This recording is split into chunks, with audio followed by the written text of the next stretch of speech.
এগিয়ে আসেনি আরবদের কেউ। তারা চুপ করে থাকলেও শেষ পর্যন্ত ফিলিস্তিনের জন্য প্রতিবাদে গর্জন করে উঠল ইয়েমেনের প্রতিরোধ গোষ্ঠীর মিসাইল।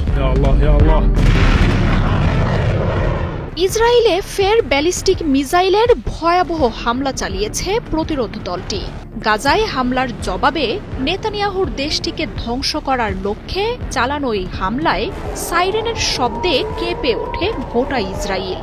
ইসরায়েলি বাহিনীর বিমান ঘাঁটিতে হামলার পর বেন গুরিয়ন আন্তর্জাতিক বিমানবন্দর সহ ইসরায়েলের দক্ষিণাঞ্চলে চালানো এই হামলায় হতাহত হয়েছেন অনেকে। যদিও ইসরায়েলের সেনাবাহিনী ক্ষয়ক্ষতি নিয়ে আনুষ্ঠানিক কোনো বক্তব্য দেয়নি। ফিলিস্তিনে হামলা হলে নেতানিয়াহুর দেশটিকে যে ছাড় দেয়া হবে না, কয়েকদিন ধরে ওয়ালটন আবারও মিলিয়নিয়ার অফারে ওয়ালটন ফ্রিজ কিনে আপনিও হয়ে যেতে পারেন মিলিয়নিয়ার। ক্রমাগত সেই হুঁশিয়ারি দিয়ে আসছিলেন ইয়েমেনের ইসলামী প্রতিরোধ যোদ্ধারা। ইসরায়েলের এই শত্রুকে দমনে তাই ইয়েমেনে আক্রমণ শুরু করেছেন ট্রাম্প। প্রতিরোধ গোষ্ঠীটির বিরুদ্ধে লোহিত সাগরে পাঠানো হয়েছে এয়ারক্রাফট ক্যারিয়ার আর যুদ্ধ জাহাজের বহর। অত্যাধুনিক যুদ্ধ বিমান আর ক্রুজ মিসাইলের হামলা চালানো হচ্ছে প্রতিরোধ যোদ্ধাদের স্থাপনাগুলোতে।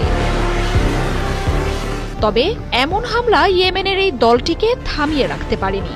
গাজায় ইসরায়েলের আগ্রাসনের জবাবে নেতানিয়াহুর দেশটির উপর শক্তিশালী ব্যালিস্টিক মিসাইলের হামলা চালিয়েছে ইয়েমেন। রাতের আকাশ আলোকিত করে ইসরায়েলে আছড়ে পড়ে প্যালেস্টাইন 2 নামের ক্ষেপণাস্ত্র।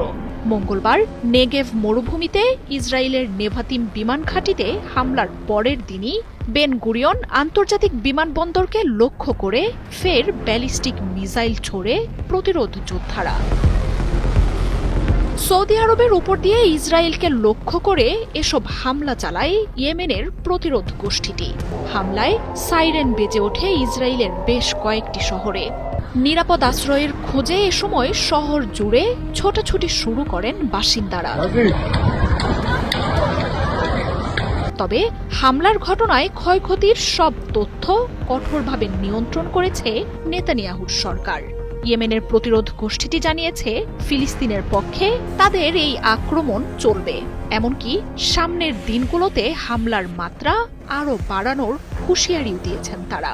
ফিলিস্তিনের গণহত্যায় যে ইয়েমেন চুপ করে বসে থাকবে না তা জানিয়ে সর্বোচ্চ শক্তি নিয়ে নেতানিয়াহুর দেশটিকে মোকাবিলার ঘোষণা দিয়েছে দলটি। পাশাপাশি যুক্তরাষ্ট্রকেও যে উপযুক্ত জবাব দেয়া হবে সেই বার্তাও